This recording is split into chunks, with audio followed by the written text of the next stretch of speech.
2 Kings chapter 11.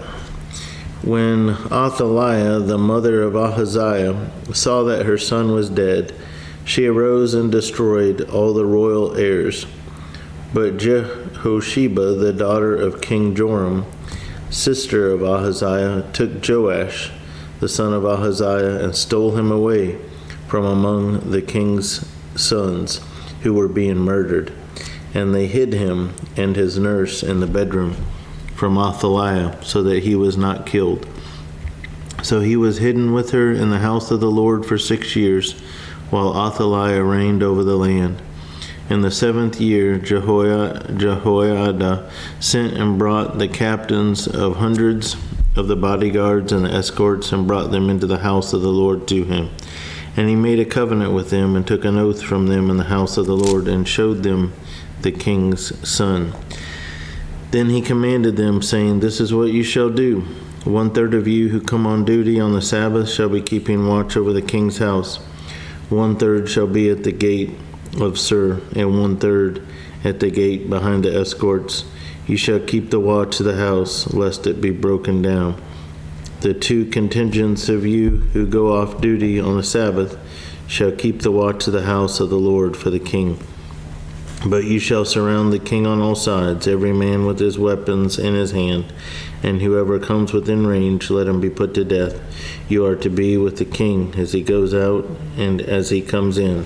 So the captains of the hundreds did according to all that Jehoiada the priest commanded. Each of them took his men who were to be on duty on the Sabbath, with those who were going off duty on the Sabbath, and came to Jehoiada the priest. And the priest gave the captains of hundreds the spears and shields which had belonged to King David, that were in the temple of the Lord. Then the escorts stood, every man with his weapons in his hand, all around the king, from the right side of the temple to the left side of the temple, by the altar and the house. And he brought out the king's son, put the crown on him, and gave him the testimony. They made him king and anointed him, and they clapped their hands and said, "Long live the king." Now when Athaliah heard the noise of the escorts and the people, she came to the people in the temple of the Lord. When she looked, there was the king standing by a pillar according to custom, and the leaders and the trumpeters were by the king.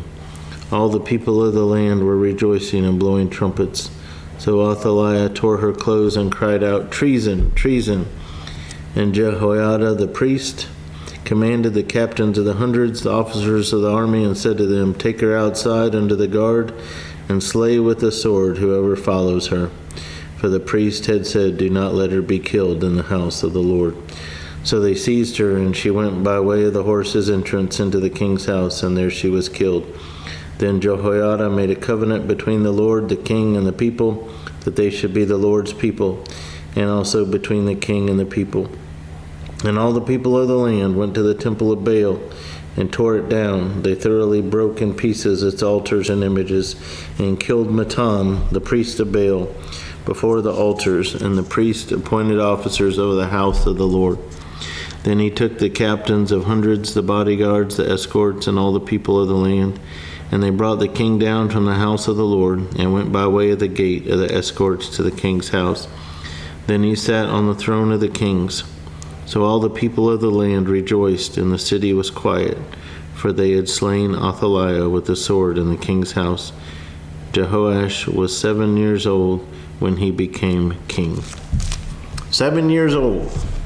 All right, that's the end of chapter 11.